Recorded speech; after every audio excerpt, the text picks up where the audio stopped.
কিছু জিনিস দিয়েছেন। যেমন আমি যে গাড়িটা এনেছি, ওই গাড়িটা চালানোর জন্য যে ড্রাইভার চালাবেন, তাকে চালানোর জন্য ব্রেক, অ্যাক্সেলেরেটর এবং আপনার পিকআপ। এই গাড়িটা চালানোর জন্য তিনটি জিনিস লাগে। কয়টা জিনিস? তিনটে জিনিস লাগে। এই মানব দেহের ভিতরে গাড়ির পার্টস যেমন খারাপ হয়ে গেলে আপনাকে সারাতে হয়, মেরামত করতে হয়। পোশাকটা আমার আপনি যে পোশাকটা আমি আপনি পরে আছি, পোশাকটা যদি অপরিষ্কার হয়, ময়লা হয়, আবর্জনা যদি লাগে, এটাকে ধৌত করতে হয়, এটাকে পরিষ্কার করতে হয়। আবার আমার আপনার শরীরে বুখার আসলে, জ্বর আসলে, সেটার জন্য আমাকে আপনাকে ডাক্তারখানায় যেতে হয়। কিন্তু মানব দেহের ভিতরে আপনার এই মানুষের হাড়ের ভিতরে যদি, এই হাতের হাড়ের ভিতরে যদি একটা টিউমার হয়, ওটাকে সারানো বা মেরামত করার বা আপনার ডাক্তাররা এই মাইক্রো সার্জারির মাধ্যমে ওটাকে মেরামত করা, ঠিক করার যন্ত্র আবিষ্কার হয়েছে, ক্যামেরাও আবিষ্কার হয়েছে। এই অভ্যন্তরীণ কিছু বিষয় আছে, বাহ্যিক কিছু বিষয় আছে। বাহ্যিক যে ব্যাপারগুলো, আমি হাত উঁচা করছি, আপনারা দেখতে পাচ্ছেন, চোখ, কান, নাক, এগুলো বাহ্যিক বিষয়। অভ্যন্তরীণ যে বিষয়, সেটা আপনি দেখতে পারবেন ইচ্ছা করলে। সেটা আপনার কিডনি, হাড়, লিভার যে সমস্ত আছে, নাড়ি ভুঁড়ি, এটা ক্যামেরার মাধ্যমে হোক, আর আপনার যে সমস্ত মেশিনপত্র উঠেছে, যন্ত্রপাতি উঠেছে, এর মাধ্যমে আমি আপনি দেখতে পাবো। কিন্তু যে জিনিসটা দেখতে পাবো না, সেটা হলো মানুষের আকল, মানুষের আকল, জ্ঞান, মানুষের বিদ্যে, মানুষের বুদ্ধি, মানুষের কুবুদ্ধি এবং মানুষের চরিত্র। এই জিনিসগুলো আপনি ক্যামেরা দিয়ে হোক, দুনিয়ার কোনো মেশিন দিয়ে হোক, আপনি ধরতে পারবেন না। এই মানুষটা যে দুটো ছেলে হাফেজ ও কোরআন হলো, এদের দুজনকে যদি মাঝখান দিয়ে চেলা করা হয়, কোরআন শরীফ খুঁজে পাবেন ওদের ভিতরে? পাওয়া যাবে? পাওয়া যাবে না। মানুষের ব্রেনের ভিতরে কোন জায়গায় কুবুদ্ধি লুকিয়ে আছে, আমি আপনি খুঁজে পাবো না। এটা ইচ্ছা করলেও পারা যাবে না।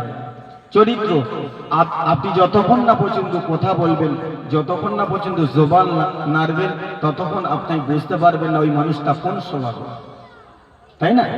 মানুষ যতক্ষণ না পর্যন্ত কথা বলবে, যতক্ষণ না পর্যন্ত হাত পা নাড়াবে, ততক্ষণ আমি আপনি বুঝতে পারবো না ওই মানুষটা কোন স্বভাবের।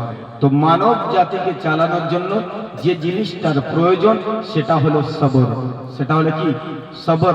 আর আরেকটা হলো আল্লাহর খাফ, আল্লাহর ভয়। জোরে বলুন সুবহানাল্লাহ। এই আল্লাহকে ভয় করব, আল্লাহকে ভয় করবেন বান্দা, আর সবর দিয়ে এটাকে কন্ট্রোল করবে। কি দিয়ে? সবর দিয়ে। ওরে নওজোয়ান যুবকেরা, ও আমার মুরব্বিয়ানেরা, পৃথিবীর জমিনে যদি আপনি একটা দোকানে যান, ওই দোকানে গিয়ে যদি রঙের দোকানে গিয়ে আপনি রং কিনবেন, ফার্নিচারের দোকানে গিয়ে আপনি ফার্নিচার পাবেন, আপনি খেলার ঘরে গিয়ে খেলার আসবাবপত্র পাবেন। কিন্তু আপনি মিষ্টির দোকানে গিয়ে যদি বলেন, ভাই খাতা দাও, বই দাও, পাওয়া যাবে? যাবে? খাতা বই পাওয়া যাবে। যেটা যেই দোকান, সেই দোকানে গিয়ে সেই মাল পাওয়া যাবে। কিন্তু সমস্ত মাল যার গোডাউনে পাওয়া যাবে, তিনি কে? আল্লাহ। তিনি কে? আল্লাহ।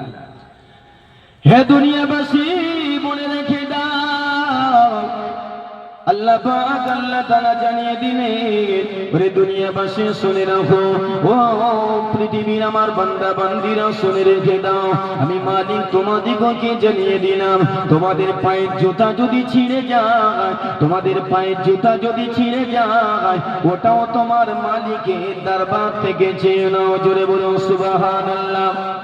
যদি জুতা, পায়ের জুতার ফিতা যদি ছিঁড়ে যায়, ওটাও আল্লাহ বললেন আমার কাছে চাও। কেন? আমি মালিক, আমার কাছে বান্দা যত চায় আমি তত খুশি হই। পৃথিবীর মানুষের কাছে চাইলে পৃথিবীর মানুষ অখুশি হয়, না চাইলে খুশি হয়। আমি মালিক, না চাইলে অখুশি হই, চাইলে বড় খুশি হয়ে যায়। জোরে বলুন সুবহানাল্লাহ। আমি চাইলে বড় খুশি হই। তাহলে সমস্ত জিনিস চাইবো কার গোডাউন থেকে? আল্লাহ। কি দিয়ে চাইতে হবে? সবর দিয়ে, আল্লাহর ভয় দিয়ে। সর্বদাই আল্লাহকে ভয় করতে হবে, সবরের মাধ্যমে চাইতে হবে। জগতের বুকে আপনি যদি ভালো রোজাদার হতে হয়, আপনার ভিতরে সবর থাকতে হবে। আপনি যদি ভালো ইমানদার হতে চান, আপনার ভিতরে যেটা থাকা জরুরি সেটা হলো সবর। আপনি যদি ভালো কারিগর হতে চান, আপনার ভিতরে ধৈর্য থাকাটা জরুরি। আপনি যদি ভালো মুসলমান হতে চান, আপনি যদি ভালো জ্ঞানী হতে চান, ভালো মাস্টার হতে চান, ভালো ডাক্তার যদি বানতে চান, যে জিনিসটাই আপনার সব থেকে বেশি প্রয়োজন সেটা হলো ধৈর্য। কি ধৈর্য বিনা হবে? ভালো কারিগর কিন্তু ওর ধৈর্য নেই। আপনার ভালো মিস্ত্রি, ওর ভিতরে ধৈর্য নেই, ওকে কেউ ভালো মিস্ত্রি বলবে না। বলবে যে সকাল থেকে সন্ধ্যা পর্যন্ত কাজ করে, ওভার টাইম কাজ করে, তাকে বলবে না ভালো মিস্ত্রি। হাতের কাজও ভালো, মানুষটার ধৈর্য আছে, সেই সকাল বেলা এসেছে, দেখো সন্ধ্যা পর্যন্ত এখনো কাজ চালিয়ে যাচ্ছে, মানুষ বলে না, বলে না, তাকে প্রশংসা করে। কেন? তার ভিতরে আছে কি? ধৈর্য আছে। এই যে দুটো ছেলে হাফেজ কোরআন হয়েছে, এটা অনেক ধৈর্য ধরতে হয়। আমি নিজে হাফেজ সাহেব, তো আমরা যখন পড়তাম, সেই ভোরবেলা উঠে 3টের সময় হুজুর ডেকে দিত, সেই ভোর থেকে উঠে তেলাওয়াত করতে লাগতো। এদিকে রাত 11টা পর্যন্ত তেলাওয়াত করতে হতো। তা যদি আমার ভিতরে ধৈর্য যদি না থাকতো, ওটা হতো না। যেটা মানব দেহের জন্য, পৃথিবীর মানুষের জন্য যেটা সবচেয়ে বেশি জরুরি সেটা হলো ধৈর্য, যেটার মাধ্যমে আল্লাহ থেকে চেয়ে নেওয়া যাবে। আল্লাহ পাক কোরআন শরীফের ভিতরে এজন্য জানালেন, ইয়া আইয়ুহাল্লাযীনা আমানুস্তাঈনু বিস-সাবরি ওয়াস-সালাহ। জোরে বলুন সুবহানাল্লাহ। আল্লাহ বললেন, বান্দা তোমরা ধৈর্য ধারণ করো, সালাতের মাধ্যমে তোমরা আমি আল্লাহ আমার কাছে চাও। জোরে বলুন সুবহানাল্লাহ। যে হাফেজ সাহেবগুলো হয়েছে, এদের ব্যাপারে একটুখানি বলি নাকি? হ্যাঁ, নাহলে হক আদায় হবে না, যেহেতু মাদ্রাসার দুটো ছেলে পাগড়ি দিয়েছে। একজন হাফেজ হতে গেলে, একজন আলেম হতে গেলে, একজন ওয়াইজিন হতে গেলে যে জিনিসটার প্রয়োজন সেটা হলো ধৈর্য। সেটা হলো ধৈর্য। ধৈর্যবিহীন এই জিনিসগুলো হতে পারবে না, হবে না। একজন হাফেজ হতে গেলে অনেক সাধনা করতে হয়, আল্লাহর কালামুল্লাহ শরীফ বারবার সিনায় বসানোর জন্য লটকাতে হয়। আবার একটা কিতাবের কথা মনে পড়ে যায়, ইমাম শাফি রহমাতুল্লাহ আলাইহি ছোট্টবেলায় মা ওই ইমাম শাফিকে নিয়ে মাদ্রাসায় ভর্তি করে দিলেন। গরিব মানুষ, সংসারে বড় অভাব। আজকের মাদ্রাসায় যাদেরকে দেওয়া হয়, আমি নিজে একটা মাদ্রাসার শিক্ষক দেখেছি, বেশিরভাগ গরিব ঘরের সন্তানরা আছে। তো ইমাম শাফি রহমাতুল্লাহ আলাইহির মা ছোট্টবেলায় ইমাম শাফিকে মাদ্রাসায় ভর্তি করে দিলেন। প্রথম গেলেন, ওই প্রথম অবস্থায় গিয়ে একেবারে কোরআনে হাফেজ হয়ে বাড়িতে এসেছেন। জোরে বলুন সুবহানাল্লাহ। আজ আমাদের সমাজে ছেলেরা হাফেজ হতে আপনার সেই দাড়ি গোঁফ পাকিয়ে ফেলছে, কুড়ি পাড়া না হতে বাপকে আপনার জেস করে বলছে আমার একটা মোবাইল দিতে হবে, তবে মাদ্রাসায় যাবো, না হলে যাবো না। এখন আমাদের সন্তানেরা যারা পড়াশোনা করছে এইভাবে জেস করছে। ইনি প্রথমে গেলেন, প্রথম অবস্থায় যাবার পরে একেবারে একাধারে কোরআন শরীফে হাফেজ কোরআন হয়ে বাড়িতে ফিরলেন। জোরে বলুন সুবহানাল্লাহ। ওস্তাদরা বলে দিলেন, বাবা ফিকহ শাস্ত্রের কিছু কিতাব পড়া লাগবে, নবীর জবানের হাদিস তোমাকে পড়া লাগবে। ওই হাদিসগুলো সংগ্রহ করতে গেলে বাবা কিতাব তোমার কেনা লাগবে। তো কিতাব তো তোমার কিনতে হবে, পয়সা, কিতাব কিনতে গেলে কি পয়সা লাগবে। তো বাবা যাও বাড়িতে গিয়ে কিছু পয়সা নিয়ে এসো। আম্মার কাছে আসলেন, এসে বললেন, মা আমাকে একটু পয়সা দাও, আমি হাফেজ হয়ে এসেছি। মা গো, তোমার সন্তান ইমাম শাফি আজ হাফেজে কোরআন হয়ে তোমার সম্মুখে। মা বললেন, বেটা দুবেলা দুমুঠো আহার ঠিক মতো জোগাড় করতে পারি নাই, আর তোমাকে আমি কিতাব কিনে দেবো কিভাবে? ওরে নওজোয়ান যুবকেরা, ও আমার নওজোয়ান যুবকেরা, ও আমার মুরব্বিয়ানেরা, শুনে রেখে দাও, জেনে রেখে দাও। ইমাম শাফি রাহমাতুল্লাহ আলাইহি সেদিন আম্মাকে বললেন, মা ও আমার আম্মা জান, ওরে আমার আম্মা জান, ওরে আমার আম্মা জান, আমি শাফি হাফেজ কোরআন হয়ে তোমার সম্মুখে এসেছি। মা ও আমার আম্মা জান, আমি শাফি আমার জন্য কিতাবের একটু ব্যবস্থা করে দাও। আমি আল্লাহর নবীর জবানের পাক জবানের হাদিসগুলো আমি একটু পড়তে চাই মা। ও আমার আম্মা জান, আমি হাদিস ফিকহ শাস্ত্র নিয়ে একটু ঘাঁটতে চাই, আমি সেই ফিকহ শাস্ত্র নিয়ে একটু জ্ঞান অর্জন করতে চাই। আমার নবীর জবানের হাদিসগুলো আমি পড়তে চাই মা। ও আমার আম্মা জান, ওরে আমার আম্মা জান, আমার হাদিস কেনার ব্যবস্থা টোকা করে দাও। আম্মা বললেন বেটা শাফি, ওরে বেটা শাফি শুনে রেখে দাও, আমি তোমার আম্মা জান, আমি তোমার জনম দুঃখিনী মা। এই মায়ের বেটা দুবেলা দুমুঠো আহার জোগাড় করতে পারি না। ওরে বেটা আমি ঠিক মতো দুবেলা দুমুঠো আহার সংগ্রহ করতে পারি নাই বেটা। নবীর জবানের হাদিস কিতাব আমি কেমন করে কিনে দেব? হে বেটা আমি ফিকহ শাস্ত্রের কিতাব কেমন করে কিনে দেব? আমি তোমার আম্মা জান কোথা থেকে টাকা পাবো? আম্মাকে বললেন মা, ও আমার আম্মা জান, আমি কোনো কথা শুনবো না মা। ও আমার আম্মা জান, আমার জন্য টাকার একটু ব্যবস্থা করে দাও, আমার জন্য কিতাব কেনার জন্য আপনি টাকার একটু ব্যবস্থা করে দাও। আম্মা জান সেদিনে ইমাম শাফি দিকে তাকিয়ে কেঁদে কেঁদে বললেন বেটা আমি অনেক চিন্তা করলাম, হে বেটা বাড়িতে সেরকম কোনো দামি জিনিস নাই যে জিনিসটা বিক্রি করে তোমার কিতাব কিনে দেব। হে বেটা শাফি রে, আমি তোমার আম্মা জান কোথা থেকে বলো কিতাবটা কিনে দেব?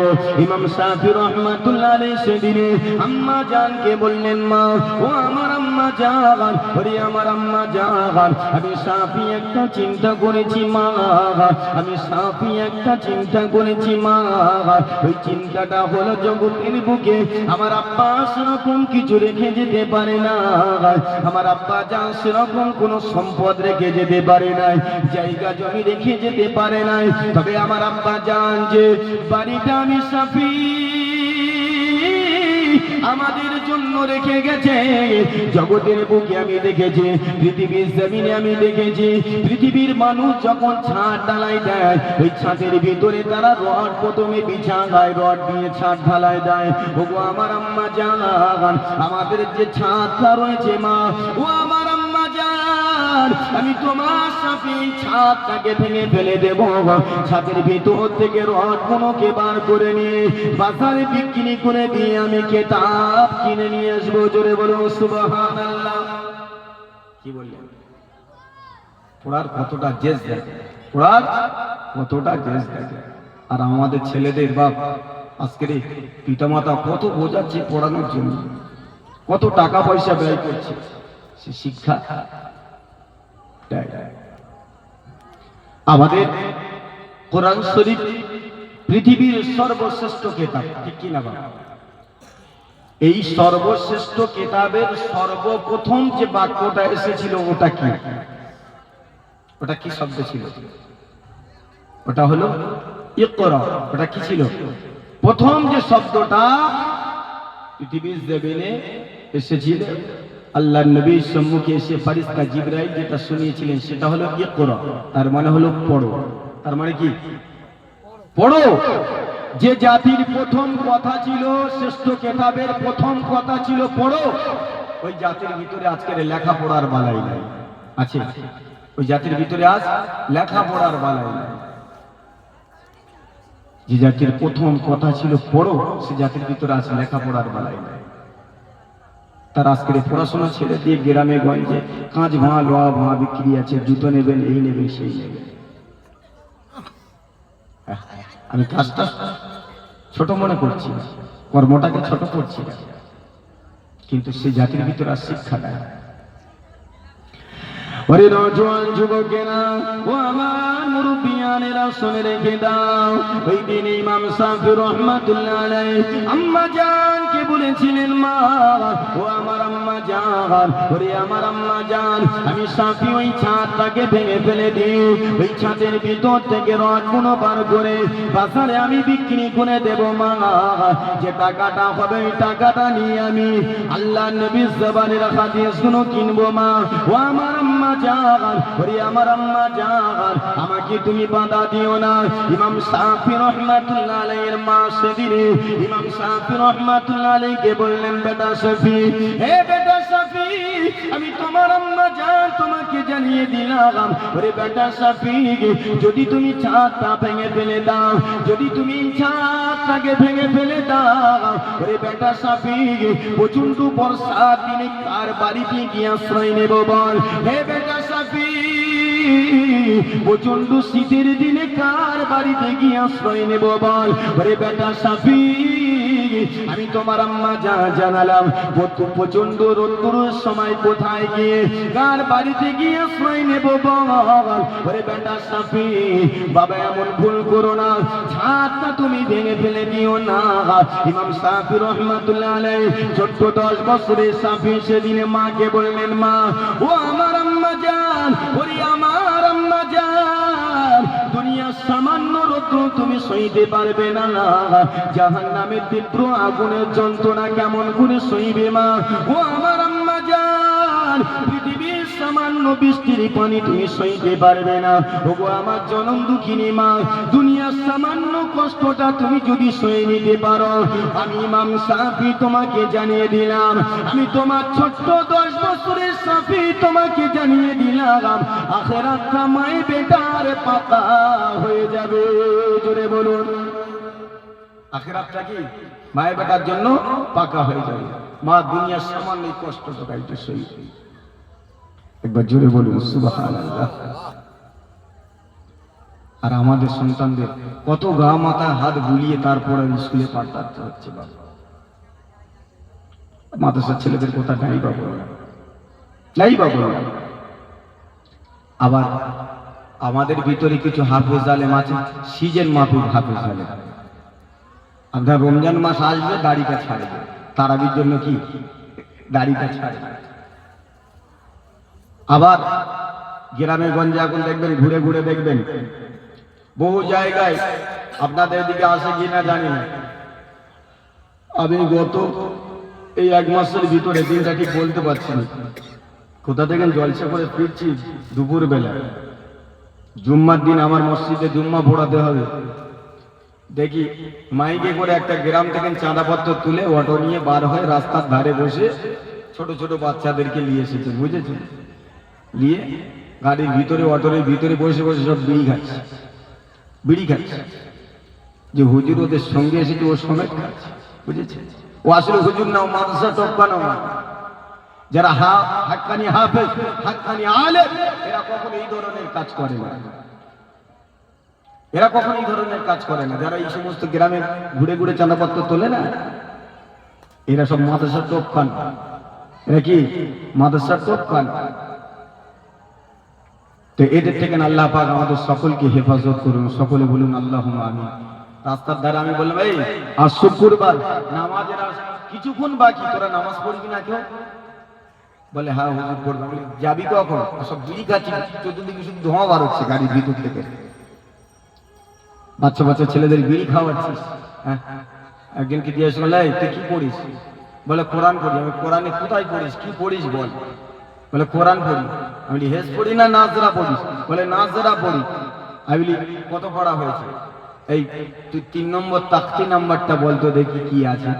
বলে আমি তো সবে ভর্তি হয়েছি। তারপর আমি সবে ভর্তি হয়েছি। হুজুর তার বলে, আপনি এদেরকে নিয়ে এই বাচ্চাগুলোর ভবিষ্যৎ নষ্ট করছেন, এদেরকে নিয়ে কালেকশন করাচ্ছেন, ওদের ভিতরে যদি হারাম মালটা ঢুকে যায়, এই পবিত্র ইলম ওদের ভিতরে যাবে? যাবে? আপনি বলেন যাবে? যাবে না ওদের ভিতরে এই ইলমটা? কেন এদের ভবিষ্যৎটা নষ্ট করাচ্ছে? বলে হুজুর সত্য কথা, এরা কেউ মাদ্রাসায় পড়ে না, এরা কেউ গ্রামের ছেলে, আমি একটু টুপি টুপি পড়ে ধরে নিয়ে এসেছি। গার্জেন যিনি অসচেতন, সেজন্য ওদেরকে বুঝিয়ে টাকা পয়সা 50 টাকা 100 টাকা হাতে দেবো বলে বুঝিয়ে ধরে নিয়ে এসেছি। ভালো মাদ্রাসায় যেখানে আছে, যেখানে সত্যিকারে হাফেজ আলেম হচ্ছে, তারা কখনো এই ধরনের কাজ করাবে না। করাবে? কখনো করাবে না। আপনি ভালো জায়গায় দেবেন, ভালো হাফেজের কাছে দেবেন, দিনের সঙ্গে আমাদের বাচ্চাদের একটু ছোট্টবেলা থেকে একটু কোরআনের সাথে একটু সম্পর্কটা রাখবেন, তাহলে পুরো ভবিষ্যৎটা পাকা হবে। জোরে বলুন ঠিক কিনা? হ্যাঁ, ছোট্টবেলায় বাচ্চারা কাদার মতো, কিসের মতো? আল্লাহ নবী বললেন কাদার মতো। ওই কাদাটাকে নিয়ে তুমি যদি ইট বানাও ইট বানবে, যদি ওটাকে নিয়ে টালি বানাও টালি বানবে, ওটাকে নিয়ে যদি কলসি বানাও তো কলসি বানবে, ওটাকে নিয়ে যদি সরা বানাও তো সরা বানবে। বাচ্চারা হলো কাদার মতো, ওকে নিয়ে যা বানাবে তাই বানাবে। দেখেনি মুরব্বীদেরকে হার মানিয়ে দেবে এখন বাচ্চারা, বাচ্চাদের এখন যা কথা, কিছু কিছু বাচ্চাদের পাকা পাকা কথা আছে না? মাশাআল্লাহ, আপনাদের গ্রামে নাই মনে হয়, আমাদের ওদিকে গ্রামের ছোট ছোট বাচ্চাদের মুখের ভাষা শুনলে ফেরেশতারা পর্যন্ত বেহুশ হয়ে যাবে, এমন কঠিন কঠিন ভাষা। আপনাদের এখানে নাই মনে হয়? আছে? আবার আরো একটা কথা মনে পড়ে যায়, বক্তা তো আপনার বলতে বলতে কথা মনে লতা যত বাড়াবেন তত বাড়বে। ওয়াইসাল কারণী জগতের বুকে সবচেয়ে বেশি বিখ্যাত হয়েছিলেন কিসের কারণে বলেন তো দেখি? কিসের কারণে? পিতা মাতাকে খেদমত করার কারণে, তার জনন দুঃখী মাকে খেদমত করার কারণে। এই ওয়াইসাল কারণী তিনি একজন ছোট্ট বেলায় যখন 8 বছর বয়স পিতা ইন্তেকাল করলেন, দুনিয়ার থেকে বিদায় নিলেন। আম্মার কাছে এসে বললেন, মা গো, আমি তো ছোট্ট একটা মক্তবে একজন আল্লাহওয়ালা সহবতে যাই, কিছু ইলম শিক্ষা অর্জন করে আসি, তবে মা এখন আব্বা যে বিদায় নিয়ে চলে গেছেন, মায়ের বেটা সংসার চলবে কেমন করে?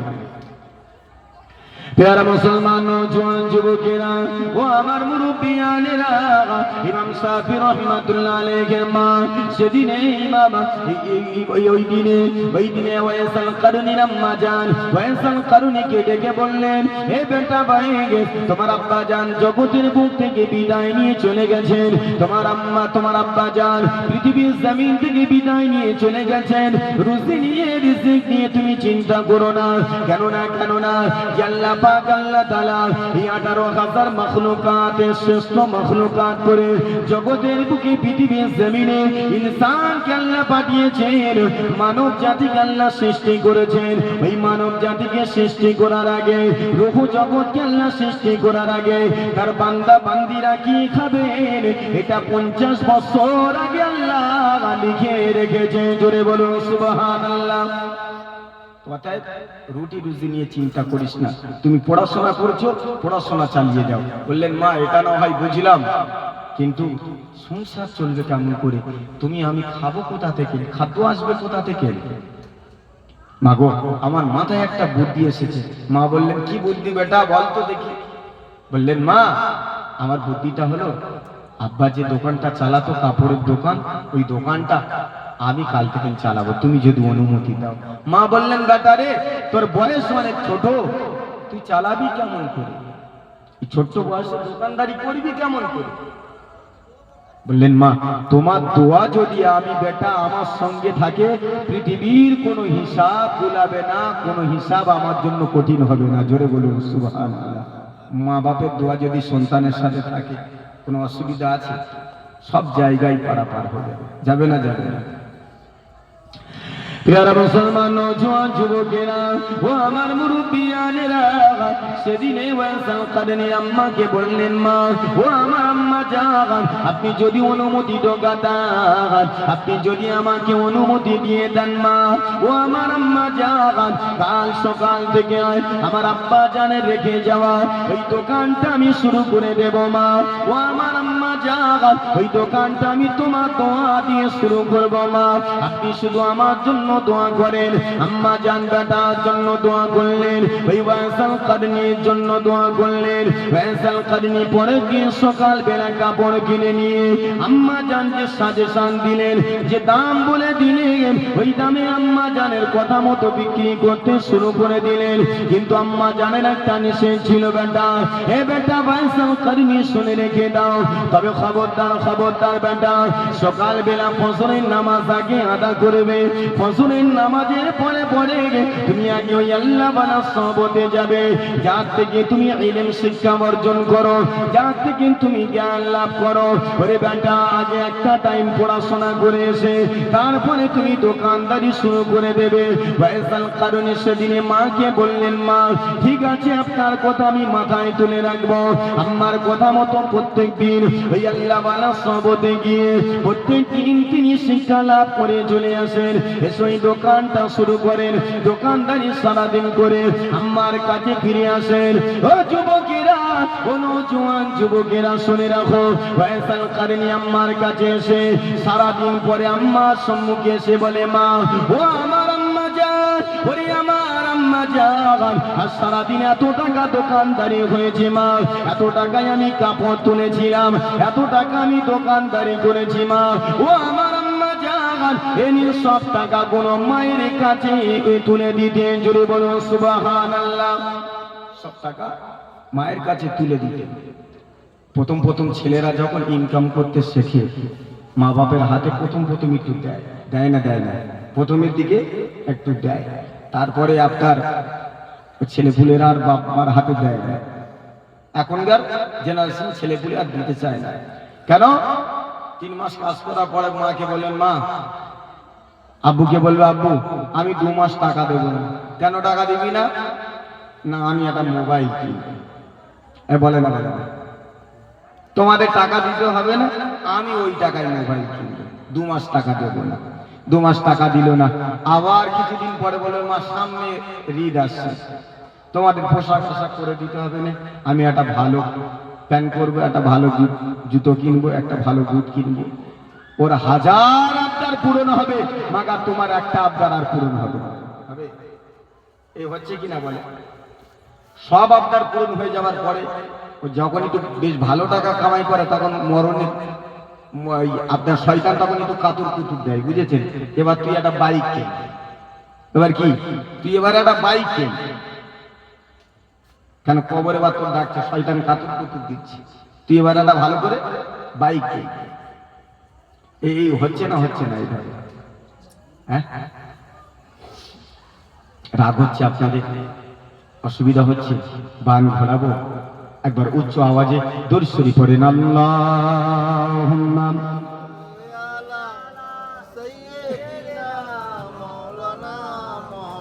ওয়া আলা আলি সাইয়্যিদিনা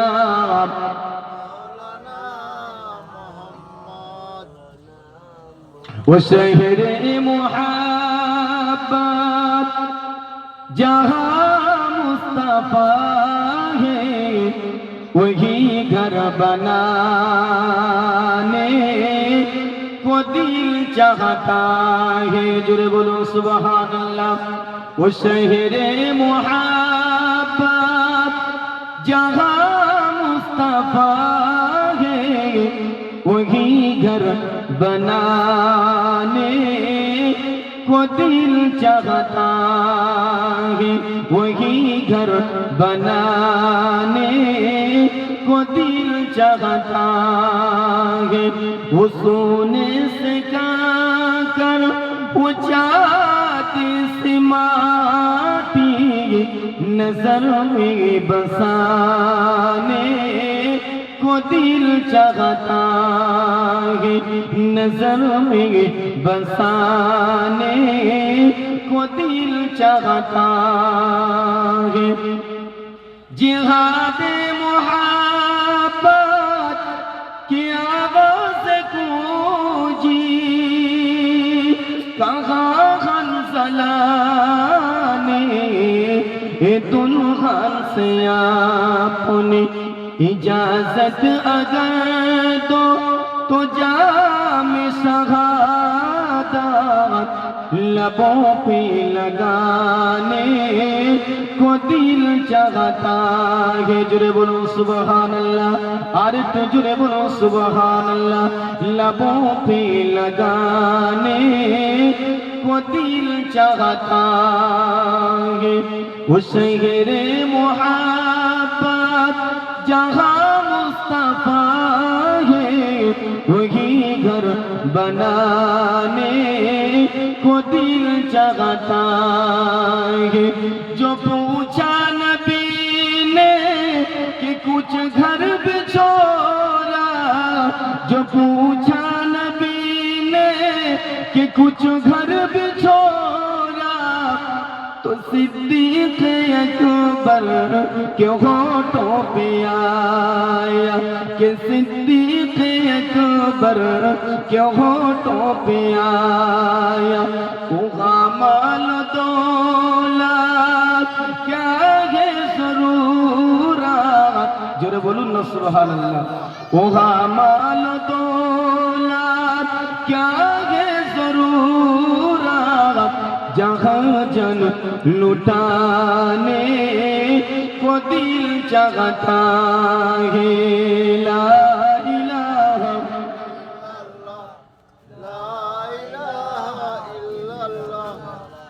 ला इलाहा इल्लल्लाह আলোচনা অসুবিধা হচ্ছে বাপ অসুবিধা হচ্ছে হ্যাঁ অসুবিধা হলে বলবেন তো যে কথা বলছিলাম ওয়াইসাল কারণী প্রত্যেকদিন আম্মার কাছে যে টাকাটা হয় না ওই টাকাটা তুলে মায়ের হাতে দিয়ে দেয় মা কিছু টাকা রেখে দেয় সংসার চালানোর জন্য কিছু টাকা রেখে দেয় দিয়ে আবার পুঁজিটা কিছু টাকা হাতে বুঝিয়ে দেয় বাবা কালকে এত টাকার কাপড় কিনবে এই দামে বিক্রি করবে জোরে বলুন সুবহানাল্লাহ এইভাবে বুঝিয়ে দেয় এখন আমরা দেখেছি প্রথম প্রথম ছেলেরা বাজার করে নিয়ে পিতামাতারা আগে দিত তারপরে নিজের জন্য নিয়ে যেত বাইরে থেকে আসলে খাবার টাবার তেল সাবান যা কিছু নিয়ে আসতো আগে মা বাপের দিত তারপরে নিজের জন্য নিয়ে যেত এখন ব্যাগ ভর্তি বাজার নিয়ে সোজা গিয়ে গিন্নির হাতে তুলে দেয় না আর গিন্নি বাজারটা নিয়ে মোস্তারি দেইকে বলে ব্যাগ রে বুড়ি ব্যাগ তোর ছেলে হলে কি হবে তোর দিলুরি তোর ব্যবহার আছে সব জানে সে আবার ব্যাগটা নাড়িয়ে নিয়ে নিয়ে যায় এত কি এনেছো হ্যাঁ এত ভারী কি এনেছো পিতা মাতাকে শোনায় এই ওদের কষ্ট লাগে কি লাগে না লাগে কি লাগে না তবে তেরে কামों के मिलेंगे तुझको फल आज जो कुछ बुएगा कटेगा कल এই মাটিতে ধান ছিল না এই মাটিতে ধান ছিল এই ধান দিয়েছেন আর আপনি যদি বলেন আমি ওই ওখানে ধান হবে না ওখানে আমার আঙ্গুর হবে হবে আপনি কচু চাষ করেছেন আপেলের আশা করলে হবে তো কচু চাষ যখন করেছেন কচুই আপনি পাবেন তবে আজকে আপনি যেটা করছেন কালকে ওটা আপনার সুদ সমেত রিটার্ন আসবে আসবে না ওটা আপনার রিটার্ন আসবে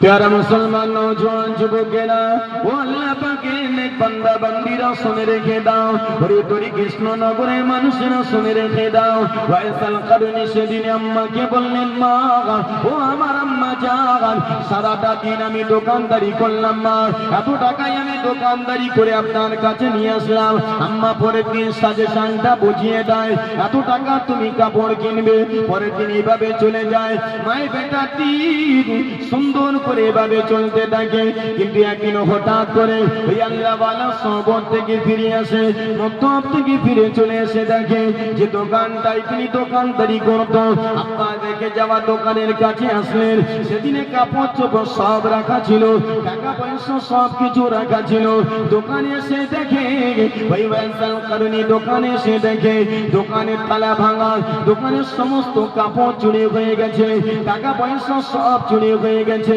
8 বছরে ওয়াইসাল কারণে ওই দোকানের কাছে দাঁড়িয়ে দাঁড়িয়ে খাও খাও করে কাঁদলেন ওদিন আল্লাহর আসমানের দিকে তাকিয়ে কেঁদে কেঁদে বললেন মালিক ও রব্বুল আলামিন আল্লাহ পাক যে দোকানটা চালিয়ে মাই বেটা দুবেলা দুমুঠো আঘাত জোগাড় হতো ও রব্বি আল্লাহ ওই দোকানটা ছেড়ে ডাকাতির দলেরা ডাকাতি করে নিয়ে গেল ও রব্বি আল্লাহ ওই ডাকাতের দলেরা আমার দোকানটা ডাকাতি করে নিয়ে গেছে সমস্ত টাকা পয়সা কাপড় চোপড় সব কিছু তুলে নিয়ে চলে গেছে ও রব্বি আল্লাহ এখন আমার জনম দুঃখিনী মায়ের কাছে গিয়ে কি জবাব দেব আমার আম্মার সম্মুখে গিয়ে আমি কি জবাব দেব মায়ের কাছে গিয়ে কি মুখ নিয়ে দাঁড়াবো আমার আম্মা যদি জিজ্ঞাসা করে বেটা ওরে বেটা ওয়াইসাল কারণে এখন কেমন করে তুমি বাড়িতে চলে আসলে দোকানদারি কি তুমি করো নাই আমার আম্মার কাছে গিয়ে কি কথা বলবো আল্লাহ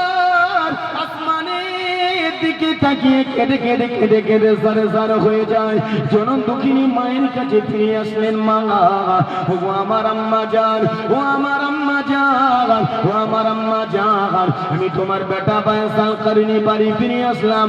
আম্মা দেখলেন বেটা সন্ধ্যা বেলা বাড়ি দিয়ে আসে, আজকে এত তাড়াতাড়ি বাড়িতে ফিরে চলে আসলেন। ফয়সাল কারণীর আম্মা সেদিনে ডেকে বললেন, বেটা ফয়েজ, হে বেটা ফয়েজ, আমি তোর জনম দুঃখিনী মা জানতে চাই তুমি প্রত্যেকদিন রাতের বেলা বাড়ি দিয়ে আসো, আজ কেন এত তাড়াতাড়ি বাড়ি ফিরে চলে আসলে? আম্মাকে বললেন, মা, ও আমার আম্মা জান, ওরে আমার আম্মা জান, যে দোকানটা আমি দোকানদারি করতাম, আব্বা রেখে যাওয়া দোকানের সমস্ত কাপড় টাকা